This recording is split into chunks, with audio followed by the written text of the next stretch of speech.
Hey, and welcome to episode 36. Today, I have an amazing guest, Brooke Robichaud. Brooke is the creative force behind the Sober Biz Collective.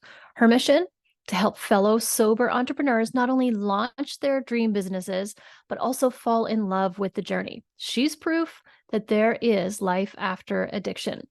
Through her platform, Sober Wife Style, I love that name, Brooke shares her experiences of personal growth, recovery, and healing. Her stories and advice will make you believe that you can overcome anything and achieve your goals while staying true to yourself.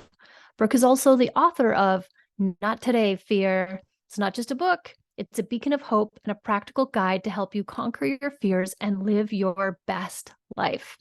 Her words will lift you up, inspire you, and show you that you have the power to create a brighter, happier, and more purposeful future. Brooke's journey is a testament to the strength of the human spirit, and her story is a reminder that no matter what life throws at you, you can rise, thrive, and shine.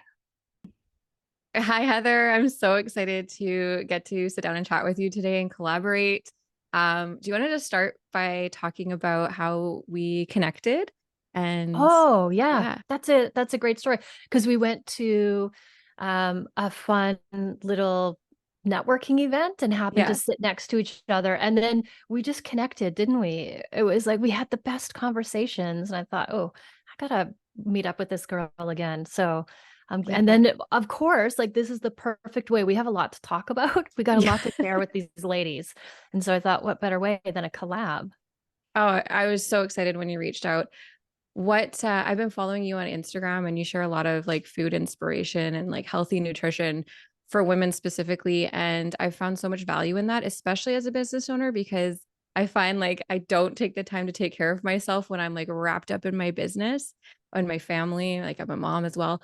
And I find when I am taking care of myself, sometimes my business suffers. So trying to find that balance between things is really hard. And what you're sharing is just so inspirational and helps me find like easy meals and things I can do so I don't have to think about it, Because that's the big problem is trying to sit down and figure out what am I going to eat today? What am I going to feed my family? How am I going to incorporate healthy food? So I'd love to hear more about how you got into what you're doing and why you're so passionate about sharing health and nutrition.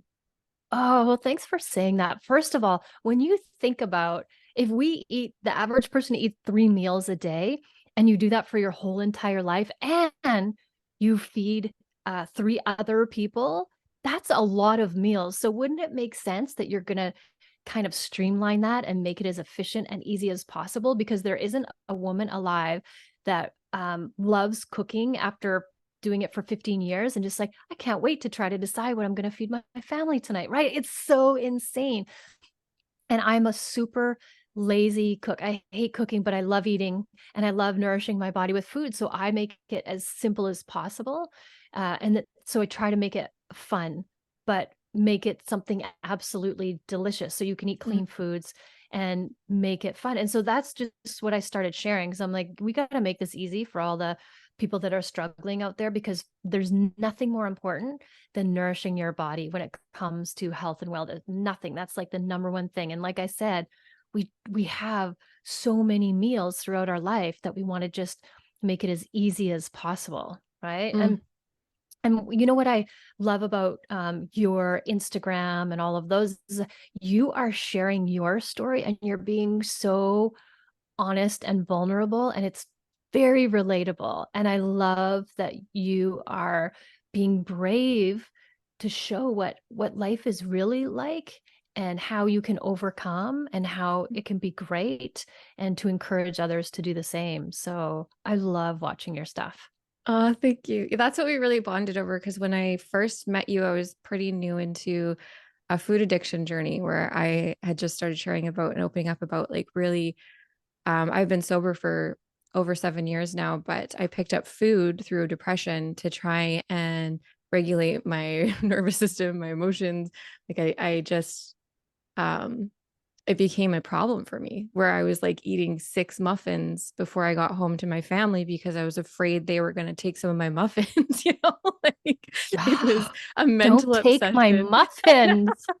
It was terrifying. And And I had previously gone on a huge health and wellness journey. I'd lost 80 pounds. I was like my goal weight. I got Oh, so married good. at like my goal weight. I felt really good about it. I was a whole food vegan. And then like I got postpartum depression. I started eating.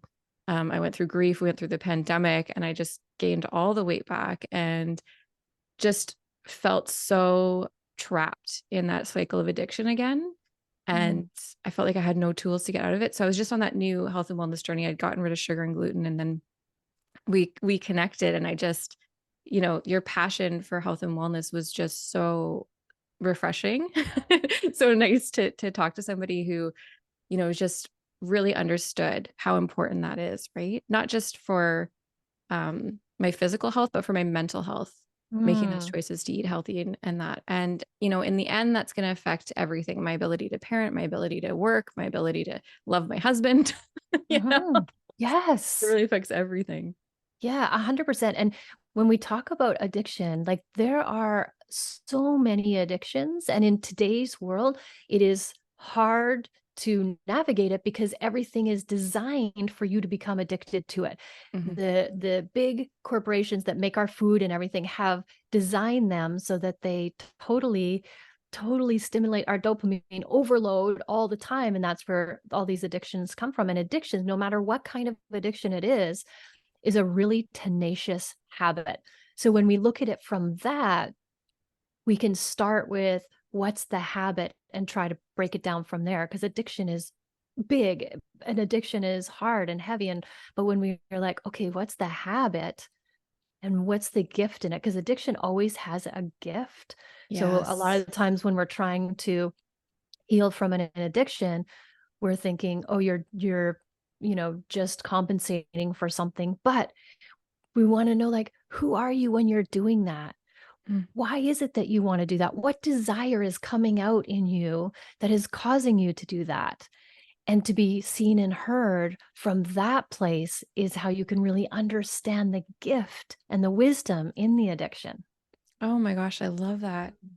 That's Yeah. it's a hard thing to think to sit with, right? Because we think of addiction as a bad thing, but it's got to give you benefits or you're not going to be doing it, right? Yeah, there's a Yeah. deep desire, that a part of yourself that isn't being seen, and this is how it's expressing ourselves. So instead of being like, stop doing it, it's like, get into the curiosity. Like, if it's an eating addiction, a chocolate addiction, it's like, I would ask you, like, who are you when you're eating that chocolate bar? What does it feel like when you're eating that chocolate bar? What Mm. is coming up for you? And that's how you really understand what's going on. Because as the average human, we don't check in like that. We don't ask ourselves these questions. We do a lot of shaming, right? This is unshaming work. And the Mhm. shaming work is, I'm a horrible person because I have this addiction. Oh my gosh. That is so true. Um, with someone that is stuck in those habits that aren't serving them anymore, they want to change, whether it's food or whatever it is. What are some tips that you have or that you've done that help you start creating this healthy lifestyle for yourself and start doing that self-care work that you need to do? Because it's so hard to fit in. And I have ADHD, so things have to be a habit or they're not going to get done unless they give me dopamine. So Yes, yeah, and that's a great question, and I think for me, the first thing is awareness. So patterns and cycles and habits are this, they're a vicious circle, and as soon as we have an awareness, there's a small break in that circle. It's the minuscule break, but we have an awareness of something that's going on that we don't like or we wanna change, and as soon mm. as we have that awareness, we can create the space that looks like this to do the work on it now. So having awareness is the first step in making any kind of change. What are your thoughts? That's 100% true for me. I know awareness changed my life because we can't fix what we don't know, right? And Yes. also, I find that the one downside of awareness is then you know when you're acting shitty or you're doing something that's not serving you. Um, it's cool because I still can do those things sometimes, but it doesn't feel good to me anymore. And I'm aware of it now. So it becomes a thing that I need to change because I don't want to keep sitting in these feelings, right? So there's more motivation to actually change it. Um, Getting out of denial can be a really tough thing to do.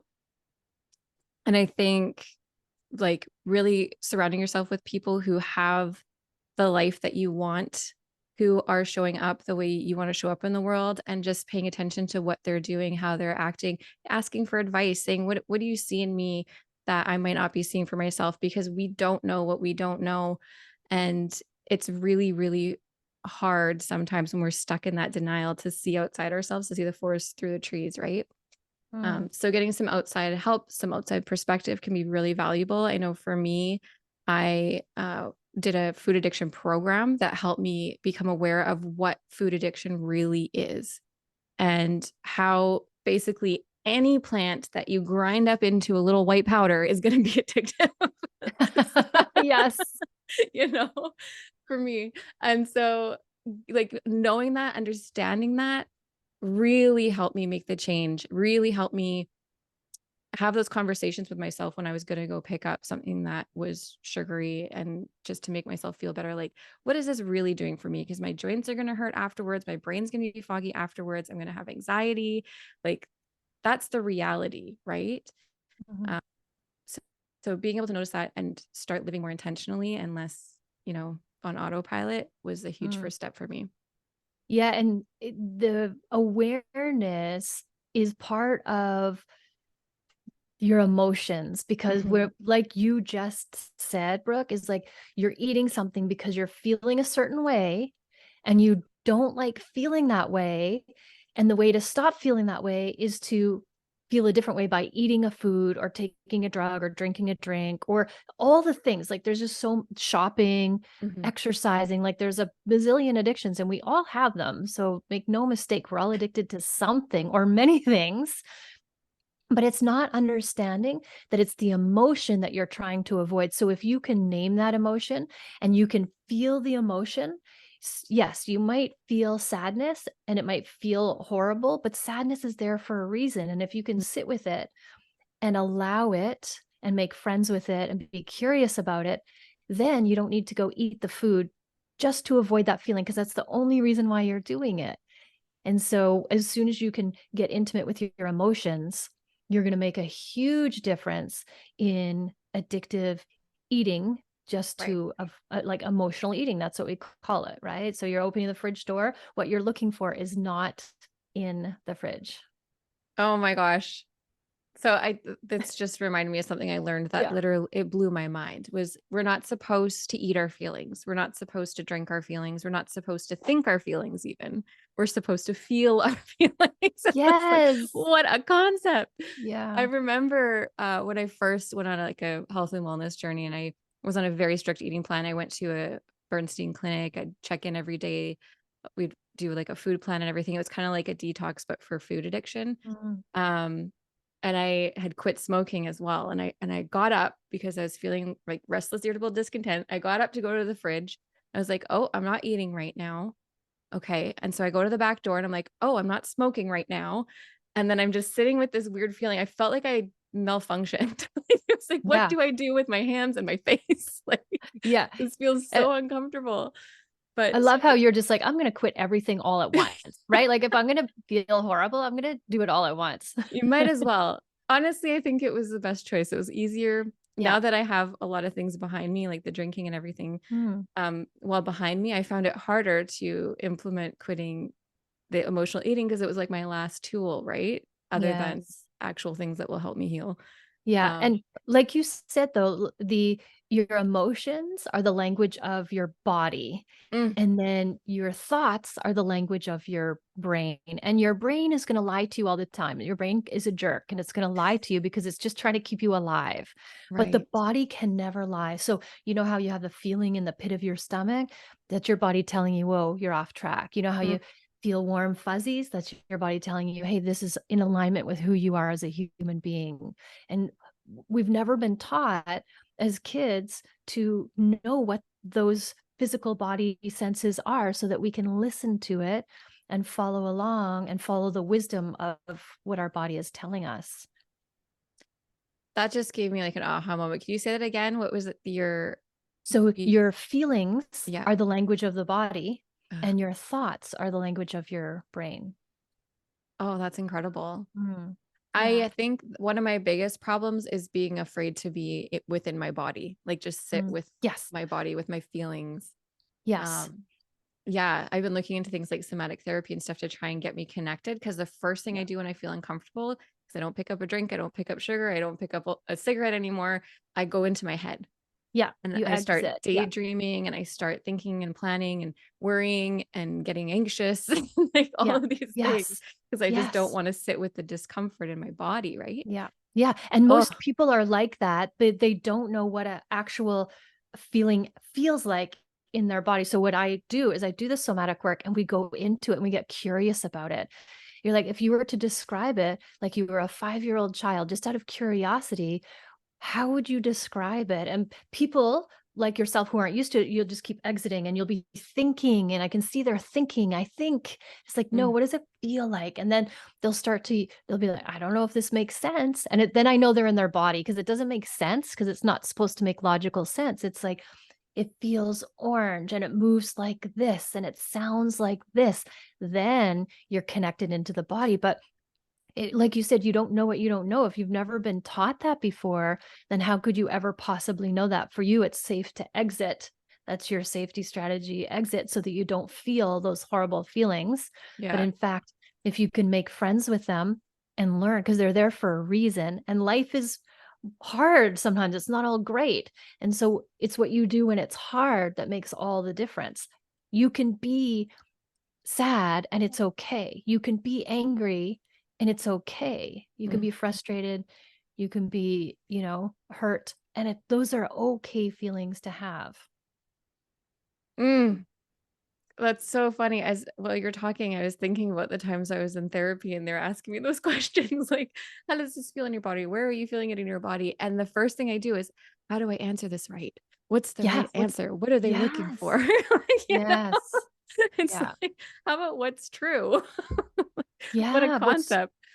yeah, and that's Oh, like I a love new that. skill that you're learning. It's like Yeah. when you learn to walk, it's the same thing. So you're gonna suck at it for a while, and you're gonna keep exiting your body. But if you keep bringing yourself back and allowing yourself and creating that safe space, and then next thing you know, like I always tell people, what's the feeling that you feel the most, and get intimate with that. Know it inside and out because you're gonna feel it all the time. Then you can Mm. be like, oh, frustration. There you are, my old friend. I see you. I feel you.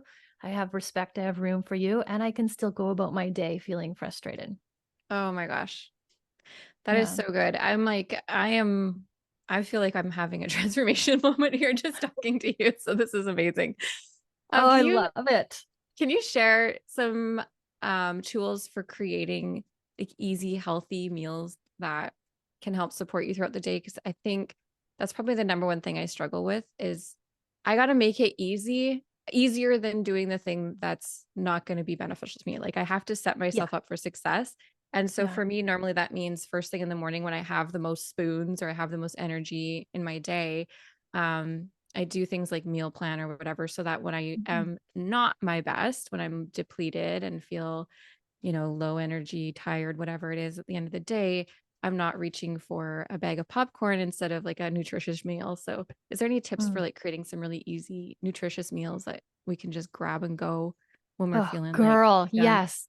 I got all the tips because I'm you. All the women are you. Like we are all the same. We're tired, we're hungry, and we just want to eat food, but we don't want to cook and yeah, clean, right? So you kind of touched on it there is like you want to know ahead of time what you're going to be eating. You want to prep your food as much as possible.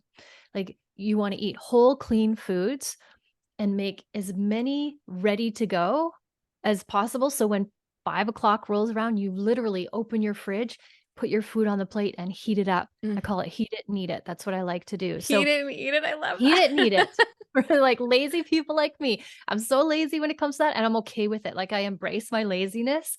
Be like, how can I have my own back? Oh, I And love and that. eat clean, healthy foods while being lazy, not wanting to cook. And it's not really being lazy. It's just I don't enjoy cooking. I enjoy other things, but that doesn't make me necessarily a lazy person. It's just not, I'm not having a love affair with cooking food. So what you do want to remember is you want to stick to whole clean foods. So you want to have your starches. And I know people are gasping, thinking, oh, what starches? Yes, because there's something called calorie density. Now, Mm, if you only remember one thing, remember this: never count your calories because you'll fail because that's restrictive. But mm, know what types of food have higher calories and what types of food have lower calories. So if you stick to the lower calorie foods, which are, guess what? They're your vegetables and your fruits. The vegetables are the lowest calorie foods on the planet, and you can never overeat them because they would fill up your stomach before you could overeat them. Mm. Notice how you could, like, after a meal have cake, but you couldn't have like a pork chop, or you couldn't have like more broccoli after a meal or something like that, right? Because it's filling up your body with fiber. That's Mm. the bulk, the fiber and the water and the nutrients. So you want to have fruits and vegetables as much as you want. And then next you want to have starches. Now, a lot of people are anti-carbs, and I'm pro-carbs, and here's why. Because the starches fill you up. So if you're just surviving on a salad, you're going to be hungry 5 minutes later. But if you have potatoes or rice, I like those too, Mm. because I'll overeat pasta, and pasta is processed. And oats are a wonderful starch as well. If you have a 50-50 plate, half of it is starches and half is vegetables. Now you're getting all the nutrients you need. You're filling up your belly so you feel full, like you get the cues of fullness, because we got to learn how to listen to our body. And you have an abundance. Like, if you watch my videos, you'll see I eat a ton of food. And people are like, how is she going to eat all of that? And I do, because it's super low calories. So I never restrict. So in my brain, as soon as I say, Brooke, you can't eat this, what do you think? What do you think right away? You think, who are you to tell me I'm going to go eat it just because you said I can't, right? Yeah. Just like when you tell a small child not to do something. So those are the best tips are, yes, have your starches, because they keep you satisfied so that you're not hungry 5 minutes later. When I have teenage boys that I have to fill up, potatoes and rice, like that's, fill a huge plate of that and then load it up with veggies, and you're good to go. And you're gonna and you can pre-cook everything, Yeah. every single thing. So Yeah.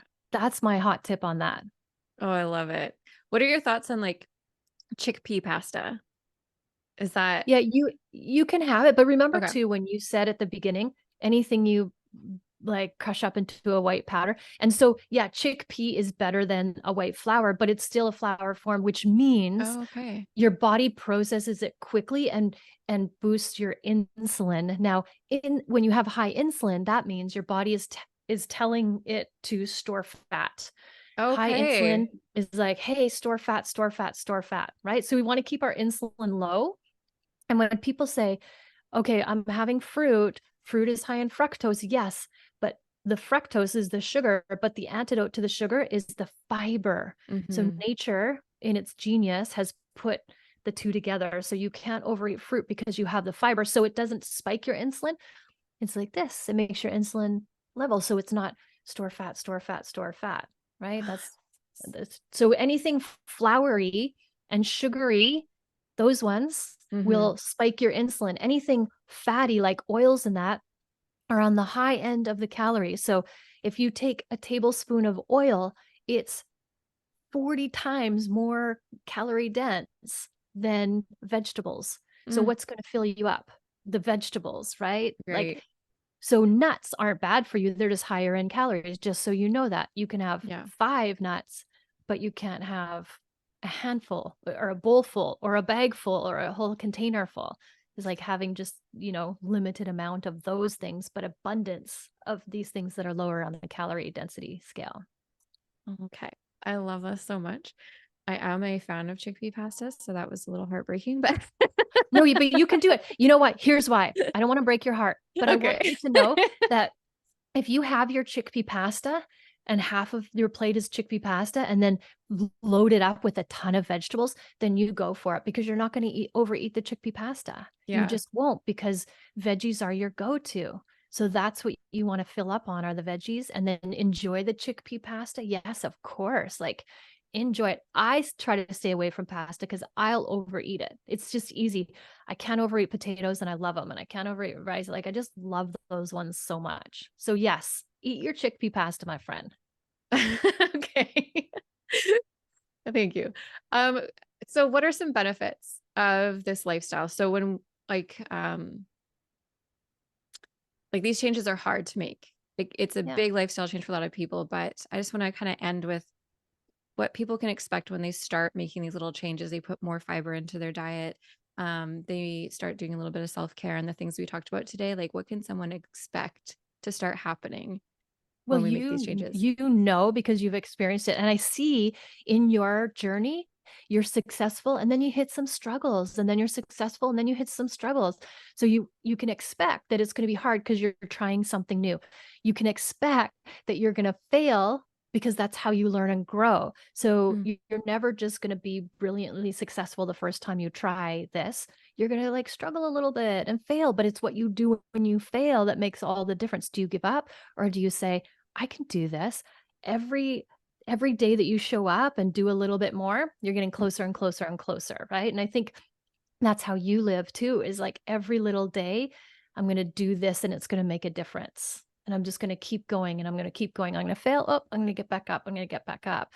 And then you're going to have more energy. You're going to feel better about yourself. Your clothes are going to fit better. I never weigh myself. I go by how I feel. And that's what I Mm. want all the women in the world to go by, how they feel, not some number on a scale, because that has nothing to do with who you are as a human being and your value and your worth, right? Ugh, yeah, yeah. That's huge. I have a tendency to go either all in on health and get completely obsessed with the scale and the numbers and all that success, or like F it button, I'm gonna eat whatever I want, not even care, avoid Yeah. everything. So it's hard. The scale thing's hard for me because I kind of, on one hand, it's kind of like checking your bank balance and like being aware of where you're at. Um, and Yeah. not avoiding it. But on the other hand, it can get really obsessive and doesn't really give you a good picture of what's going on anyway. Yeah, break up with your scale and here's why. Dump it to Okay. the curb like an old boyfriend and here's why. Because it doesn't is not a marker of how you're actually doing. It's who decided that 135 pounds is when you should feel good about yourself. Mm. No, it's when you are feeling so good, you could put on anything in your closet. When you're feeling so good, you'll always go out. You won't stay at home and eat chips and watch Netflix on the couch. You have so much energy. Your brain is clearer. Your skin is clearer. You have these creative ideas that are just flowing through you. Mm. Those are non-scale victories. And that's how you want to gauge whether you're successful or not. That just made me emotional. Yes, Gonna right? just sit with that, not try and think Yeah. it. Yes. Oh man. Oh, I've loved this talk so much today. Thank you for sitting down Yeah. with me, for reaching out to do this collaboration. Like it means so much to me. Um, I absolutely love and adore what you're doing. I'm so glad we connected. Yes, I love you too. And I we have to talk more because we have so much more to discuss. We gotta talk more often. Okay. Absolutely. So can you share where people can find you, how you can support them, all of the wonderful things you're doing? Yes. Okay. So Instagram, Heather London Coaching. That's where I have all of my fun. I love going on Instagram. And I have a website, heatherlondon.ca. So you can find out all about me on those two are my main platforms. What about you? How can people get a hold of you? So you can check out my website, soberbizco.com. I help sober entrepreneurs love and launch their brands. You can also find me on Instagram at soberbizco and sober wifestyle. I share a lot more of my personal journey of food addiction, everything on sober lifestyle, and just what it's like living sober and trying to figure out this crazy world. So, Yes. yeah, so I'd Yeah. love And to it's so connect. good. Everybody go and Yeah. check that out because I love your being a part of your journey. Oh my gosh, thank you so much. All right, we'll talk soon. Okay. Have a great day.